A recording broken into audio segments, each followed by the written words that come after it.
Hello વિદ્યાર્થી મિત્રો, તો કેમ છો? મજામાં? તો આદર્શ ક્લાસીસમાં તમારું સ્વાગત છે। તો આજે આપણે ધોરણ 10 વિષય ગણિત ચેપ્ટર નંબર 10 વર્તુળની વાત કરવાના છીએ, જેનો આજે લેક્ચર નંબર 11 છે। આ લેક્ચરમાં આપણે સ્વાધ્યાય 10.2નો પ્રશ્ન નંબર 10 અને પ્રશ્ન નંબર 11ની ગણતરી કરીશું। તો તમે અંત સુધી જોડાયેલા રહો। તો સૌપ્રથમ આપણે પ્રશ્ન નંબર 10ની રકમ વાંચીએ અને પછી આપણે તેનો ઉકેલ મેળવીએ।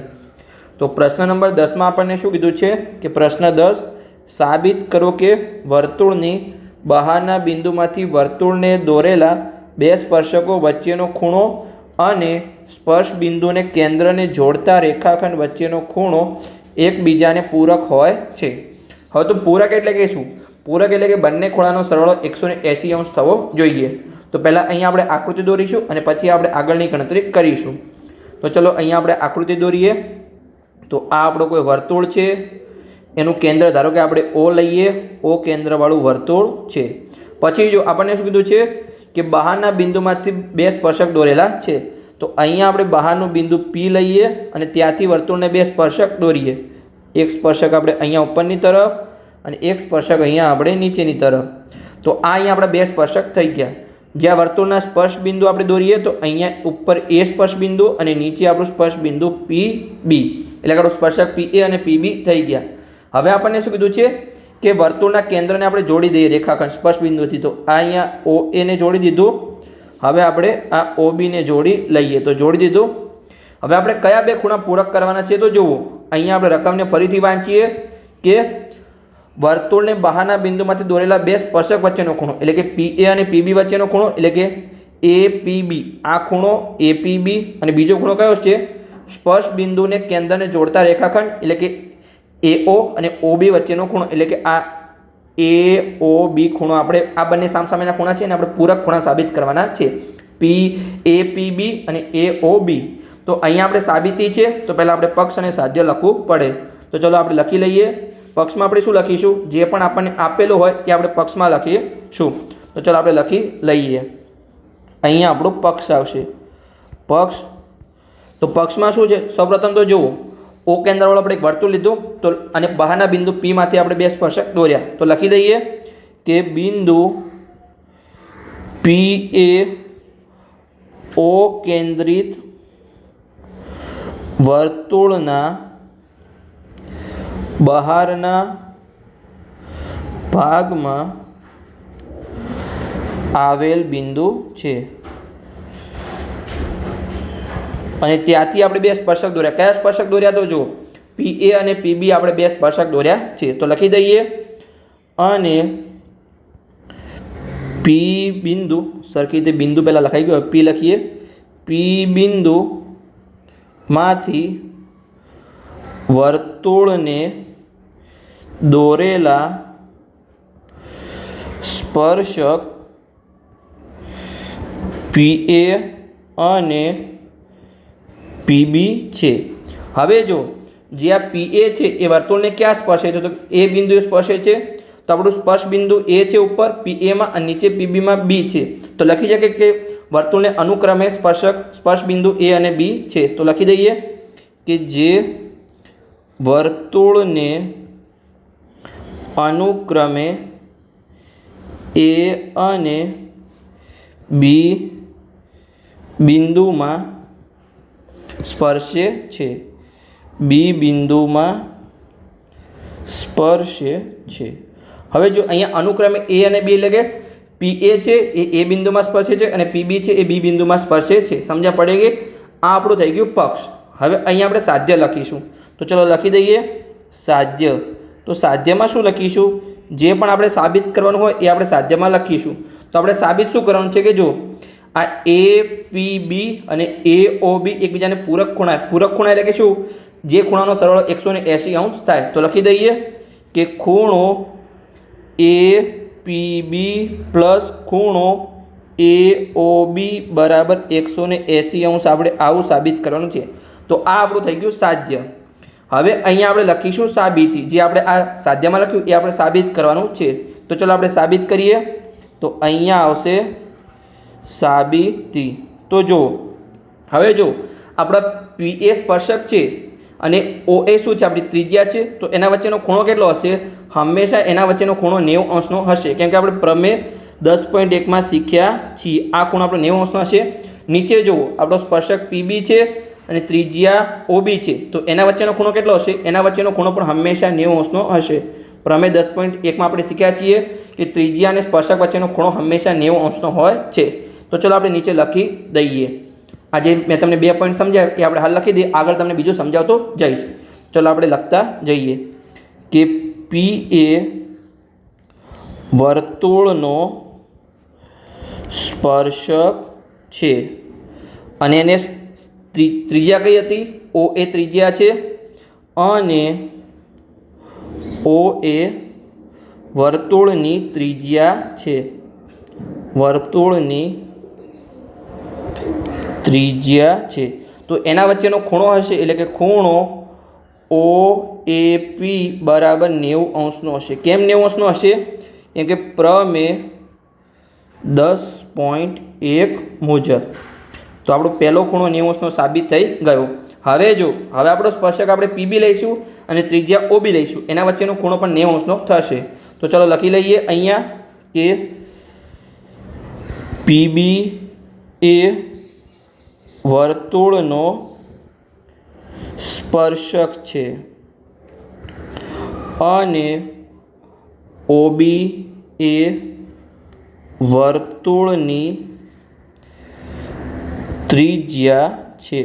એટલે કે માટે એના વચ્ચેનો ખૂણો કયો થશે? અહીંયા જો ખૂણો OBP, તો લખી દઈએ ખૂણો OBP બરાબર 90 અંશ થશે. કેમ 90 અંશ થશે? તો પ્રમેય 10.1 મુજબ. તો આપણા બંને ખૂણા 90 અંશના સાબિત થઈ ગયા. હવે જો અહીંયા જે આપણો ચતુષ્કોણ રચાય છે, કયો ચતુષ્કોણ?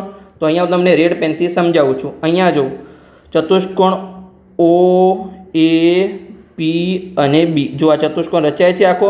હવે ચતુષ્કોણમાં જુઓ, આ ખૂણો B ખૂણો છે એનું માપ 90 અંશ છે, આ A ખૂણો છે એનું માપ 90 અંશ છે, એટલે કે બે ખૂણાનું માપ 90 અંશ છે અને આ બંનેનો આપણે સરવાળો 180 અંશ સાબિત કરવાનો છે. તો ચતુષ્કોણમાં ચારે ખૂણાનો સરવાળો કેટલો થાય? તો 360 થાય. એમાંથી બે ખૂણા 90 અંશ છે, એટલે કે બંનેનો સરવાળો 180 અંશ થશે. 180 અંશ નીકળી જશે, એટલે કે બાકી રહેલા બે ખૂણાનો સરવાળો 180 અંશ મળશે. સમજણ પડી ગઈ? તો આપણે આ સાબિત થઈ જશે. તો ચલો તમને સમજાવી દીધું, હવે લખીને સમજાવું છું. તો ચલો આપણે લખી લઈએ કે ચતુષ્કોણ OAPBમાં, ચલો ચતુષ્કોણ OAPBમાં આપણા ખૂણા આપણે લખી દઈએ. તો ખૂણો જો સૌપ્રથમ પહેલાં આપણે કયો ખૂણો લખીશું? અહીંયા જો ખૂણો OAP અને પછી આપણે લખીશું ખૂણો OBP. જે 90 અંશના બે ખૂણા છે એ આપણે પહેલાં લખી દઈએ. તો ખૂણો OAP પ્લસ ખૂણો OBP, આ બંને 90 અંશના ખૂણા છે. પછી આપણે જે બે ખૂણા પૂરક સાબિત કરવાના છે એ આપણે લખી દઈએ, એટલે કે ખૂણો APB અને ખૂણો OAB. ચલો લખી દઈએ ખૂણો APB અને ખૂણો AOB, એટલે કે ચારે ખૂણાનો સરવાળો કેટલો થશે? 360 અંશ થશે. કેમ 360 અંશ? કેમ કે ચતુષ્કોણના ચારે ખૂણાનો સરવાળો હંમેશા 360 અંશ થાય. ત્રિકોણ તો ત્રિકોણના ત્રણેય ખૂણાનો સરવાળો 180 અંશ થાય. સમજણ પડી ગઈ? આ તમારે ખાસ યાદ રાખવાનું છે. હવે જો ખૂણો OAP કેટલો છે? એ તો 90 અંશ છે. પછી ખૂણો OBP કેટલો છે? એ પણ 90 અંશ છે. અને આ ખૂણા તો આપણે સાબિત કરવાના છે, તો લખી દઈએ એમના એમ ખૂણો APB પ્લસ ખૂણો AOB બરાબર 360 અંશ થાય. આ બંનેનો સરવાળો કેટલો થશે? 90 અને 90, તો 180 અંશ થશે. પછી જો આપણે સાઈડમાં લખી દઈએ ખૂણો APB પ્લસ ખૂણો AOB બરાબર 360 અંશ. હવે જે 180 છે એને આપણે બરાબરની પાછળ લઈ જઈએ તો માઇનસ થશે. તો ખૂણો APB પ્લસ ખૂણો AOB બરાબર 360 અંશ માઇનસ 180 અંશ થશે. હવે જો ખૂણો APB પ્લસ ખૂણો AOB કેટલા થશે? બરાબર 360માંથી 180 જશે તો કેટલા વધશે? 180 અંશ વધે. તો લખી દઈએ કે 180 અંશ વધ્યા. જે આપણે સાબિત કરવાનું હતું, જે આપણું સિમ્પલી સાબિત થઈ ગયું છે. તો આ જ આપણે સાબિત કરવાનું. તો જો સાધ્યમાં ખૂણો એપીબી પ્લસ ખૂણો OAB બરાબર 180 સાબિત કરવાનું હતું. એટલે કે બંને ખૂણા આપણા પૂરક સાબિત કરવાના હતા, પણ પૂરક એટલે કે 180 સરવાળો થવો જોઈએ. સમજણ પડી ગઈ? તો સિમ્પલી આપણે સાબિત કરી દીધું છે. હવે આપણે પ્રશ્ન નંબર 11 ને સાબિત કરવાનો પ્રયત્ન કરીએ. તો પ્રશ્ન નંબર 11માં આપણને શું કીધું છે? પહેલાં તો આપણે રકમ વાંચી લઈએ કે પ્રશ્ન 11 સાબિત કરો કે વર્તુળને પરિગત સમાંતર બાજુ ચતુષ્કોણ સમબાજુ ચતુષ્કોણ હોય છે. આ મેં તમને ઇન્ટ્રોડક્શનના લેક્ચરમાં લખાવ્યું હતું, પણ હવે આપણે અહીંયા એને સાબિત કરવાનો પ્રયત્ન કરીશું. તો પહેલાં તો અહીંયા આપણે વર્તુળ દોરીએ. તો આ આપણા જોડે કોઈ એક વર્તુળ છે. હવે એને પરિગત એટલે કે બહારની સાઈડ એક ચતુષ્કોણ છે. જો અંતર્ગત હોય તો અંદરની સાઈડ ચતુષ્કોણ હશે, અને પરિગત હોય તો બહારની સાઈડ એક ચતુષ્કોણ હશે. તો ચલો આપણે અહીંયા દોરીએ. તો આવી રીતે આપણે પહેલાં સરખી રીતે પછી હું ટચ કરાવું છું. ટચ કરતો હોવું જોઈએ, પણ પછી આકૃતિ દોરીને હું સમજાવું છું. તો આ આપણા જોડે કોઈ ચતુષ્કોણ છે. સમજાવું છું ફરીથી લેવું પડશે. 1 મિનિટ, કોઈ વાંધો નહીં. અહીંયા આપણે દોરવાનો પ્રયત્ન કરીએ. તો આ આપણા જોડે કોઈ ચતુષ્કોણ છે. તો પહેલાં તો એ જો એની દરેક બાજુ ટચ થતી હોવી જોઈએ વર્તુળની. તો આ બાજુ આપણે ટચ કરી લીધી. હવે આ બાજુ આપણે ટચ કરાવી લઈએ. તો આ પણ ટચ થાય છે. આ બાજુ પણ આપણે ટચ કરાવી લઈએ. હવે આપણે ઉપરની બાજુ ચલો ટચ કરી લઈએ. દરેક બાજુ ટચ કરવી હોવી જોઈએ. સમજ પડી ગઈ? તો અહીંયા જો દરેક બાજુ વર્તુળને ટચ થાય છે, તો આ થઈ ગયું આપણે વર્તુળને પરિગત ચતુષ્કોણ થઈ ગયો. સમજ પડી ગઈ? આ થઈ ગયો વર્તુળને પરિગત ચતુષ્કોણ. હવે જો આપણે ચતુષ્કોણને નામ આપી દઈએ, તો ચતુષ્કોણને આપણે શું નામ આપીશું? ચતુષ્કોણને આપણે ABCD નામ આપી દઈએ. તો અહીંયા નીચે A, પછી અહીંયા B, અહીંયા C શિરોબિંદુ અને અહીંયા D શિરોબિંદુ. હવે જો આ ABમાં જ્યાં પણ વર્તુળ સ્પર્શે છે ચતુષ્કોણને, ત્યાં આપણે P નામ આપી દઈએ. આવી રીતે દરેક બિંદુ નામ આપી દઈએ. BCમાં જ્યાં સ્પર્શે ત્યાં Q નામ આપી દઈએ. CDમાં જ્યાં સ્પર્શે ત્યાં R બિંદુ નામ આપી દઈએ. અને ADમાં જ્યાં સ્પર્શે ત્યાં આપણે S નામ આપી દઈએ. સમજણ પડી ગઈ? હવે આપણે અહીંયા પક્ષ અને સાધ્ય લખીશું. તો પક્ષમાં શું આવશે? જો પહેલાં તો જે પણ તમને રકમમાં આપેલું હોય એ આપણે પક્ષમાં લખવાનું છે. તો ચાલો આપણે લખી દઈએ. અહીંયા સૌપ્રથમ તો અહીંયા આપણે પક્ષ લખવું પડશે. પક્ષમાં જો અહીંયા શું છે?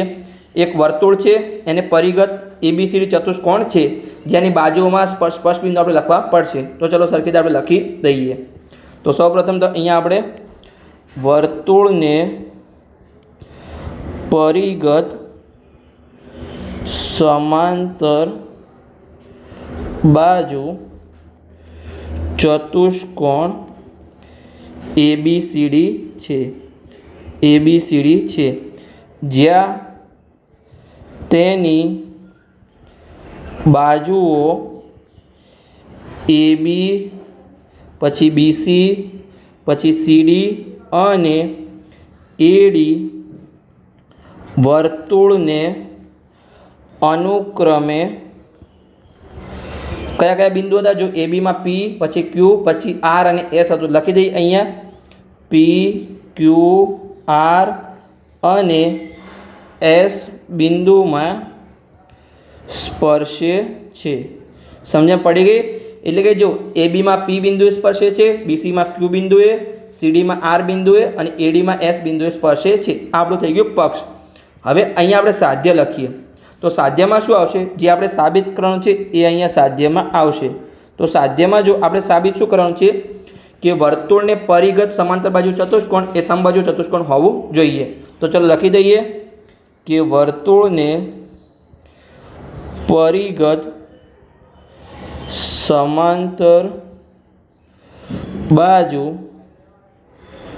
ચતુષ્કોણ એ સમબાજુ ચતુષ્કોણ છે. સમબાજુ ચતુષ્કોણ છે. આવું આપણે સાબિત કરવાનું છે. તો ચલો હવે આપણે સિમ્પલી સાબિત કરી લઈએ. તો અહીંયા જો આગળ આપણે 8મા નંબરનો દાખલો ગણ્યો હતો, થોડી ગણતરી તો એના જેવી સેમ જ આવશે, પછી આપણે આગળની ગણતરી કરીશું. તો અહીંયા એના જેવી સેમ ગણતરી કરવાની છે. તો ચલો અહીંયા આપણે સાબિતી કરી લઈએ. તો અહીંયા આવશે આપણી સાબિતી. તો જો અહીંયા વર્તુળના બહારના બિંદુમાંથી દોરેલા સ્પર્શક હંમેશા સમાન હોય છે. જે આપણે દાખલા નંબર 8માં શીખ્યા હતા. ધારો કે અહીંયા A બિંદુ છે, એના બે સ્પર્શક કયા થશે? આપણે અહીંયા બ્લુ પેનથી દર્શાવીએ તો અહીંયા AP અને AS બંને સરખા થશે. પછી બી બિંદુમાંથી બે દોરેલા સ્પર્શક વર્તુળને અહીંયા BQ અને BP સમાન થશે. આવી રીતે સી બિંદુમાંથી દોરેલા બે સ્પર્શક CR અને CQ સમાન થશે. પછી ડી બિંદુમાંથી દોરેલા બે સ્પર્શક DR અને DS સમાન થશે. તો ચાલો આપણે લખી દઈએ અહીંયા કે પ્રમેય, આપણે અહીંયા જે પેનથી લખતા એ જ પેનથી લખી લઈએ કે પ્રમેય 10.2 મુજબ વર્તુળના બહારના બિંદુમાંથી વર્તુળને દોરેલા સ્પર્શકની લંબાઈ સમાન હોય છે.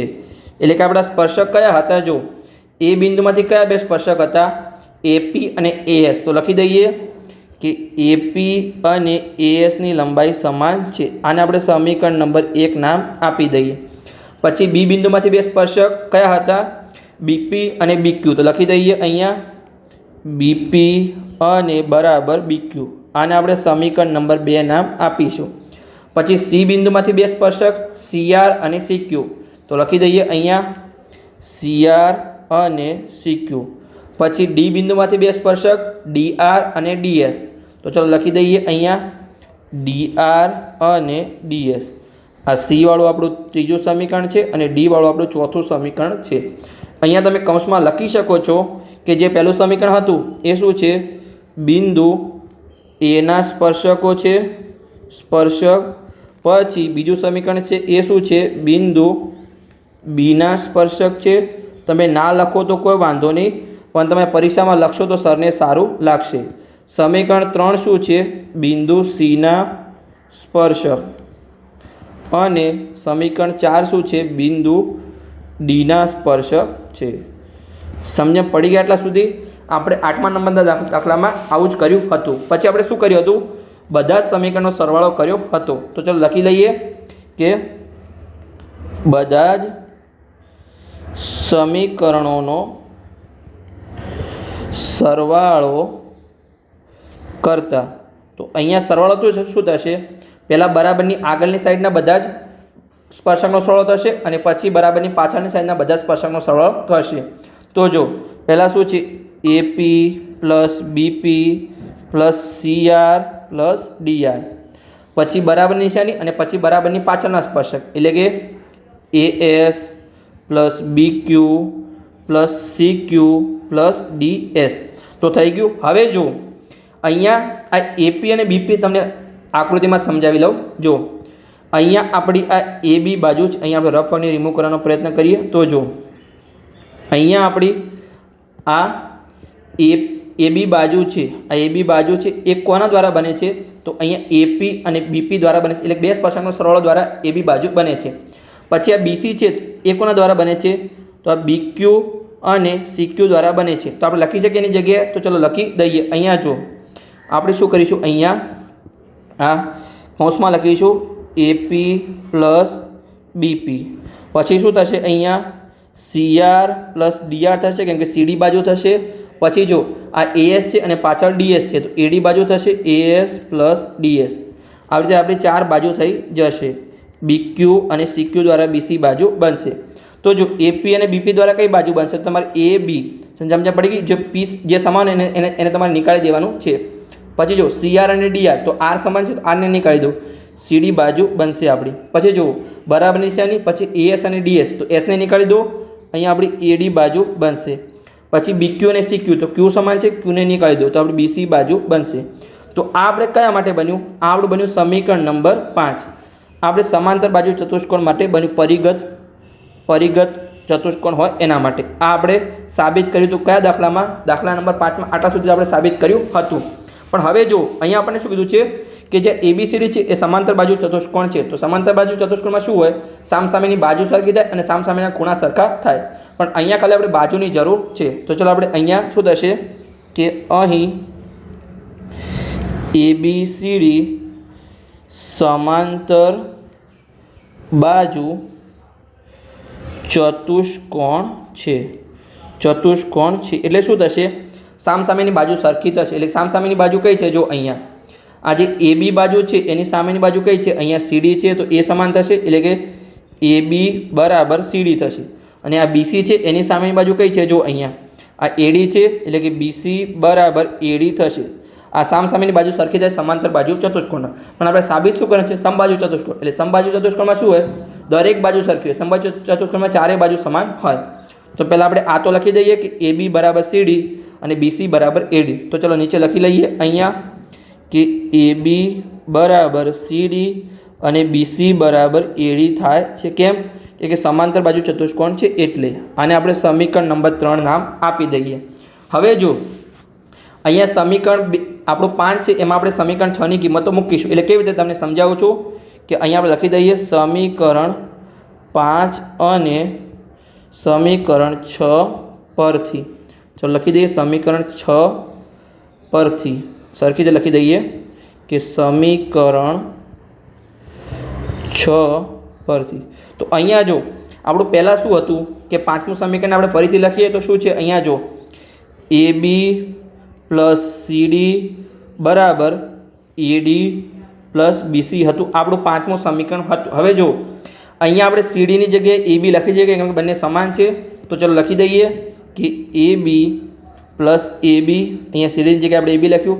હવે જો અહીંયા આપણે આ ADની જગ્યાએ આપણે BC લખી છે કે કેમ? તો કે અહીંયા જો આ AD અને BC સમાન છે.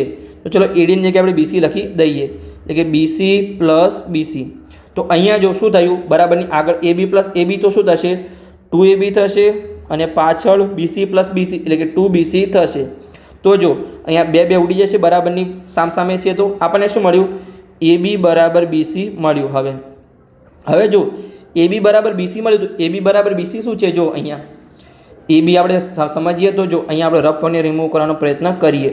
આપણે દરેક રફ વનને રિમૂવ કરી દઈએ. ચલો રિમૂવ કરી દઈએ. Okay complete. હવે જો આ AB આપણી અહીંયા આ બાજુ છે, આ બાજુ AB છે અને એને આપણે બરાબર શું મળ્યું? અહીંયા આપણે BC બાજુ મળ્યું. તો BC શું છે? એની પાસેની બાજુ છે. એટલે કે શું છે? આ ચતુષ્કોણમાં જો આ આપણું ચતુષ્કોણ હોય, ધારો કે અહીંયા આપણે ચતુષ્કોણ દોરીએ.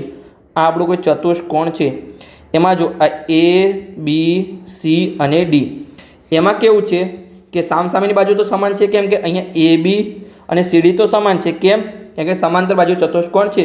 પણ એની પાસેની બાજુ BC પણ સમાન છે. હવે જો BC સમાન હોય તો BC ને સમાન કઈ બાજુ છે? આ AD છે. એટલે કે ચારે બાજુ સમાન છે. અને ચારે બાજુ ક્યારે સમાન હોય? જ્યારે સમબાજુ ચતુષ્કોણ હોય ત્યારે. એટલે આપણું સમબાજુ ચતુષ્કોણ સાબિત થઈ ગયું છે. તો ચલો આપણે લખી દઈએ. સરખી આપણે થિયરીમાં લખવું પડશે. તો ચલો આપણે લખી દઈએ નીચે જે આપણે લખવાનું છે ત્યાં. શું લખીશું? હવે જો અહીંયા આપણું શું થયું? AB બરાબર BC થયું. એટલે હવે આપણે થિયરી લખવી પડશે અહીંયા નીચે. તો ચલો લખી દઈએ સરખી રીતે. નીચે જ આપણે લખી દઈએ કે અહીં પાસેની બાજુઓ AB અને BC સમાન થાય છે અને સમાંતર બાજુ ચતુષ્કોણ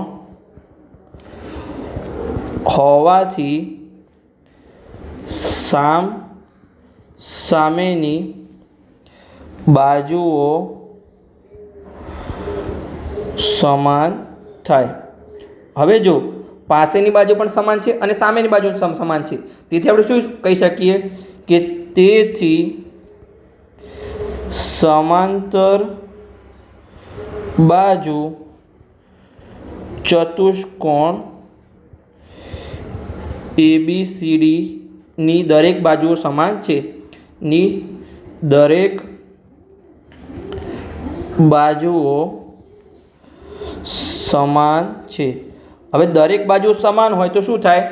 અહીંયા જે વર્તુળને પરિઘ ચતુષ્કોણ એ આપણું સમબાજુ ચતુષ્કોણ થાય. તો આપણે લખી શકીએ કે તેથી સાબિત થાય છે કે વર્તુળને પરિઘ સમાંતર બાજુ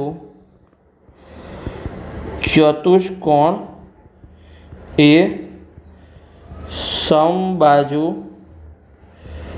ચતુષ્કોણ છે. તો બસ અહીંયા આપણું સિમ્પલી સાબિત થઈ ગયું છે. તો અહીંયા જો આ જ પ્રશ્નને તમારે ટૂંકા પ્રશ્નમાં પૂછો તો પણ પૂછી શકે છે. કેવી રીતે? ધારો કે તમને પૂછે કે વર્તુળને પરિઘત સમાંતર બાજુ ચતુષ્કોણ ખાલી જગ્યા ચતુષ્કોણ હોય છે, તો તમારો જવાબ શું આવશે? સમબાજુ ચતુષ્કોણ હોય. એટલે 1 માર્ક્સમાં પણ આવો પ્રશ્ન પૂછાઈ શકે છે. તો અહીંયા આપણો આ લેક્ચર પૂર્ણ થાય છે. લેક્ચર સારું લાગ્યો હોય તો ચેનલને સબસ્ક્રાઈબ કરી શકો છો અને તમારા મિત્રો સાથે વિડીયોને શેર પણ કરી શકો છો. હવે આપણે આના પછી 2 લેક્ચર બનશે. પ્રશ્ન નંબર 12 માટે 1 લેક્ચર અને પ્રશ્ન નંબર 13 માટે 1 લેક્ચર. પ્રશ્ન નંબર 12 વાળો લેક્ચર તમારે ખાસ જોવાનો છે. થોડો મોટો લેક્ચર બનશે, થોડો ડિફિકલ્ટ પ્રશ્ન છે, પણ હું ધ્યાનથી સમજાવવાનો અને ડિટેલમાં સમજાવવાનો પ્રયત્ન કરીશ. તો મળીએ આપણે પ્રશ્ન નંબર 12ના લેક્ચર સાથે.